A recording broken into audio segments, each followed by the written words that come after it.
Assalamualaikum warahmatullahi wabarakatuh. Bagaimana kabarnya anak-anak hari ini? Semoga kita semua dalam keadaan sehat, senantiasa mendapatkan rahmat dari Allah, sehingga kita hari ini bisa mengikuti pelajaran dengan keadaan sehat.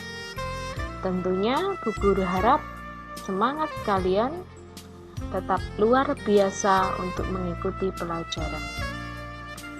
Anak-anak, materi hari ini kita akan membahas tentang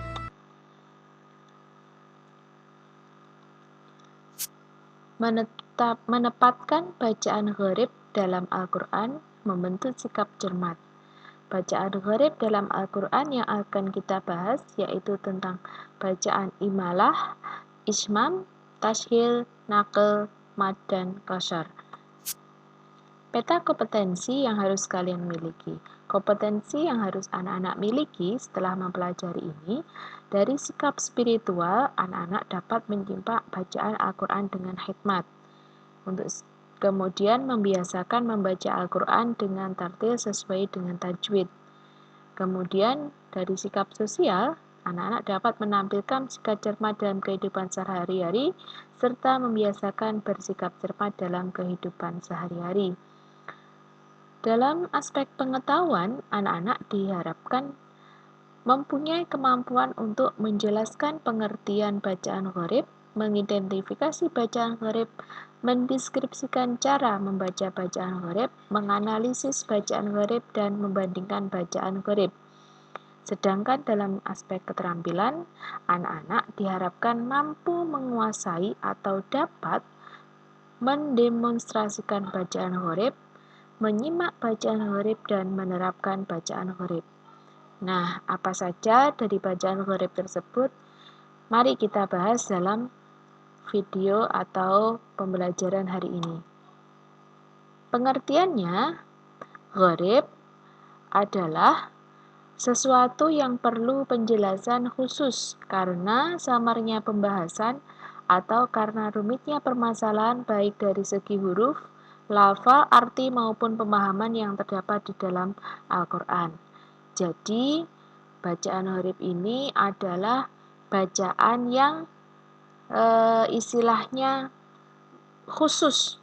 Jadi, tidak termasuk dalam bacaan nun sukun atau tanwin, mim sukun atau tanwin, bacaan al, dan lain sebagainya. Tapi gharib ini mempunyai jenis bacaan khusus, hanya ayat-ayat tertentu saja. Lanjut. Macam-macamnya bacaan gharib, yang pertama ada bacaan imalah, yang kedua bacaan ismam, ketiga tashil, keempat naql, yang kelima mad atau qasar. Nah, mari kita bahas satu persatu.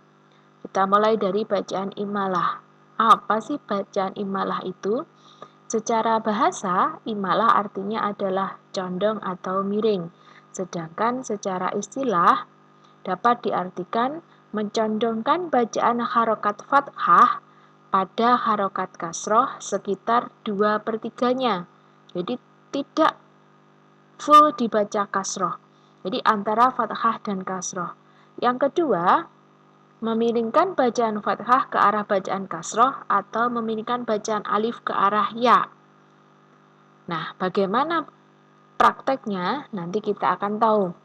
Di dalam Al-Quran, hanya ada satu bacaan imalah. Menurut Imam Hafiz, bacaan imalah dalam Al-Quran hanya ada satu, yaitu di Quran Surat Hud ayat 41. Bunyinya, Bismillahirrahmanirrahim. Wa qala rkabu fiha bismillahi majriha wa mursaha. Inna rabbi laghafurur rahim. Pada lafal majreha, di sini kita ada tanda saktahnya. Jadi tidak dibaca majriha, juga tidak dibaca majreha, tetapi bacanya adalah majriha, mencondongkan antara bacaan fathah dan kasroh. Nah, majreha, majriha, majreha. Ini adalah contoh bacaan imalah dalam Quran surat Al-Hud ayat 41. Lanjut. Yang kedua adalah bacaan ismam. Secara bahasa, ismam artinya adalah menggabungkan, memadukan, mencampurkan. Jadi digabungkan. Secara istilah, ismam artinya adalah mencampurkan antara bunyi dhammah pada sukun dengan memoncongkan bibir. Kira-kira nanti bisa enggak ya mempraktekkan? Letaknya dalam Al-Quran hanya ada satu tempat, yaitu di dalam surat Yusuf ayat 11. Surat Yusuf itu terdapat pada juz 12 ya. Cara membacanya bagaimana? Nah, ayat yang dimaksud di dalam surat Yusuf ini ada lafadz yang tulisannya adalah lata manna. Juga boleh dibaca ikhtilas, yaitu membaca harokat dengan samar dan cepat sehingga suaranya tinggal 2/3. Seperti apa prakteknya? Bisa diperhatikan. Bismillahirrahmanirrahim. Qalu ya abana malaka lata'manna ala yusufa wa inna lahu lanasihun. Pada lafadz lata manna ini cara membacanya, pada lafadz nanya ini kita seperti menahan suaranya dhammah dan nun mati, seperti ada nun mati yang bertemu nun dhammah yang bertemu dengan nun. Jadi mulutnya ditarik ke depan. Lata manna. Nah, karena kita tidak terlihat bentuk wajahnya atau bentuk bibirnya saat membaca, anak-anak nanti bisa browsing, bisa lihat di YouTube yang visual contoh bacaan ismam. Nah, nanti bisa terlihat dari bentuk mulutnya bagaimana ketika harus membaca ismam. La ta'manna. Jadi ada memajukan mulutnya ke depan pada lafadz na gitu. La ta'manna gitu. Jadi dimajukan ke depan. Oke. Nanti tugasnya coba browsing supaya lebih tahu bagaimana bentuk mulut kita ketika membaca ismam di surat Yusuf ini. Lanjut, berikutnya pada bacaan tashil. Tashil secara bahasa artinya adalah lunak atau meringankan. Secara istilah, membaca antara hamzah dan alif. Hamzah pertama dibaca tahqiq atau jelas dan pendek, sedangkan hamzah kedua dibaca. Dalam qiraah Imam Asim riwayat Hafiz hanya ada satu bacaan tashil, yaitu pada Quran surat Al-Fussilat ayat 44. Cara membacanya, di tengah-tengah antara huruf hamzah dan huruf ha, sehingga lafaz yang keluar tidak seperti hamzah, tidak juga seperti ha. Hamzah tidak berubah hamzah juga tidak berubah ha. Akan tetapi lafaz yang keluar di tengah-tengah kedua huruf tersebut samar-samar. Kita coba ya di dalam surat Al-Fussilat ayat 44.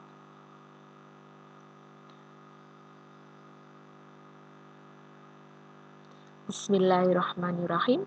Walau ja'alnahu Qur'anan a'jamiyyan laqalu laula fussilat ayatuhu a'jami wa arabi qul huwa lilladzina amanu huda wa shifaa'u walladzina la yu'minuna fi adhanihim waqru wa huwa 'alaihim 'ama ulaika yunadawna min makanin ba'id. Lihat pada lafal yang dicetak merah yang bergaris bawah. Di sini ada hamzah, bertemu hamzah yang disukun, ada ainnya. Nah, ini hamzah yang kedua ini tidak bisa dibaca jelas a, bukan seperti itu, tapi ajamiyu. Bukan suaranya hamzah juga, tapi bukan suaranya ha juga. Ajamiyu wa arabiyu. Bukan aa, bukan, tapi ajamiyu wa arabiyu. Lanjut pada berikutnya, bacaan nakal. Secara bahasa, nakal artinya adalah memindah atau menggeser. Memindah atau menggeser yang bagaimana? Secara istilah, nakal artinya memindahkan harokat hamzah ke huruf mati sebelumnya, dan setelah itu hamzahnya dibuang. Hamzahnya, harokatnya dipindah ke huruf sebelumnya, kemudian hamzahnya dibuang. Letaknya di mana di dalam Al-Quran? Di dalam Al-Quran terletak di surat Al-Hujurat ayat 11. Nah, bismillahirrahmanirrahim. Saya langsung membacakan di bagian tengah. Wala talmizu anfusakum wala tanabazu bil aqtab.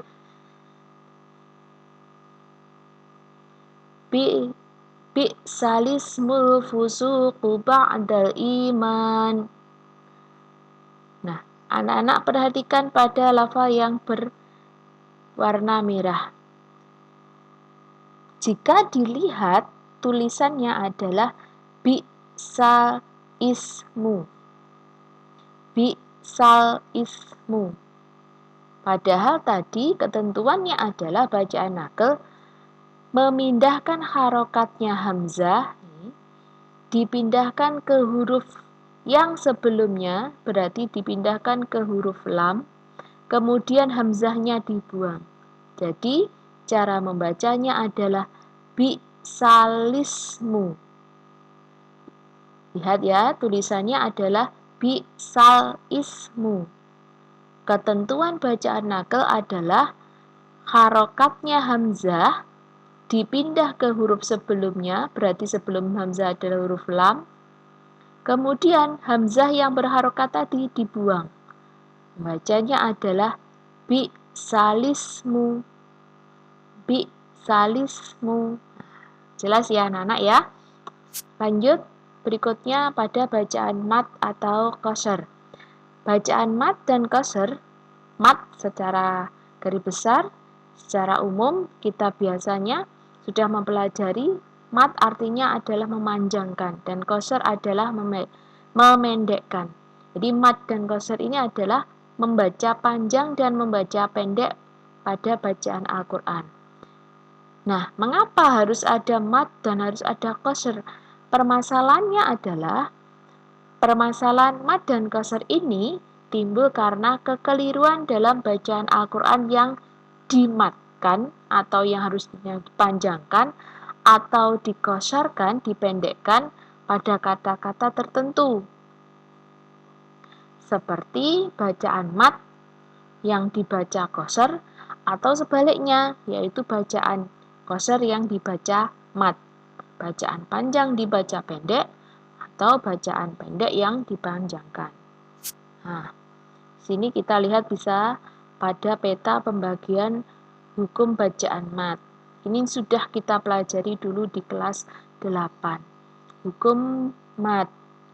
Ada mat asli, ada mat far'i. Mat asli atau mat tobi'i. Nah, ini ada mat tobi'i, ada mat tobi'i harfi, dan lain sebagainya. Ada mat iwad, mat tamkin, mat badal. Nah, mat far'i, mat cabang-cabangnya ada mat wajib mutasil, ada mat jaiz munfasil, ada mat silah tawilah, ada mat arilid sukun, dan lain sebagainya. Cara membaca panjangnya bagaimana? Ada 3 pembagian cara membaca panjang bacaan mat. Yang pertama adalah qasr, jadi huruf matnya dibaca panjang 1 alif. 1 alif atau 2 harokat seperti umumnya. Yang kedua dibaca tawasud, huruf matnya dibaca panjang 1,5 alif atau 3 harokat. Ngomong-ngomong huruf mat, ada berapa hurufnya mat? Ya, ada 3. Ada hamzah atau alif, ya sukun, dan wawu sukun. Yang ketiga adalah tul atau dibaca panjang, yaitu dibaca panjang 2,5 alif atau dibaca panjang 3 alif. Boleh 5 harokat atau 6 harokat. Nah, lanjut pada bacaan qasr. Bacaan qasr di sini adalah memendekkan bacaan Al-Quran yang semula dipanjangkan. Nah, diperhatikan biasanya di dalam Al-Quran ada tandanya yang semacam ini. Berarti jika ada tanda-tanda yang semacam ini, meskipun itu bergandeng dengan hamzah, bergandeng dengan alif, atau misalkan harokat dhammah diikuti dengan wawu sukun, maka tetap dibaca pendek, tidak boleh dibaca panjang. Misalkan di dalam surat Al-Kafirun.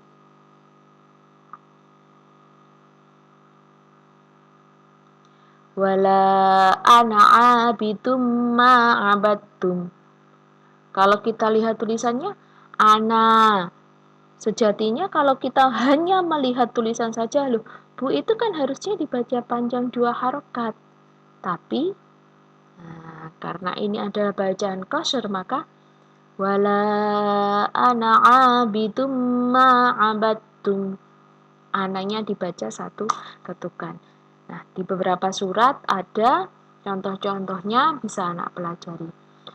Tapi perlu diketahui juga, tidak semua bacaan qasr yang mempunyai tanda seperti yang disebutkan di atas.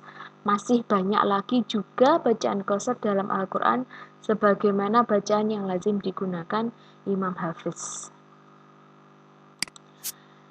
Nah, di antaranya ada beberapa ayat yang di dalam surat-surat dalam Al-Quran. Anak-anak bisa baca ya. Nah, anak-anak, demikian tadi penjelasan Bu Guru tentang bacaan gharib.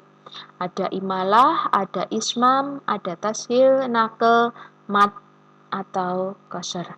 Harapannya Bu Guru, anak-anak tetap belajar, tetap semangat. Di musim yang sekarang ini adalah yang terbaik bagi kita, ikhtiar bersama dengan belajar penuh semangat.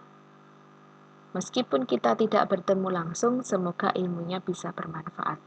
Terima kasih. Wassalamualaikum warahmatullahi wabarakatuh.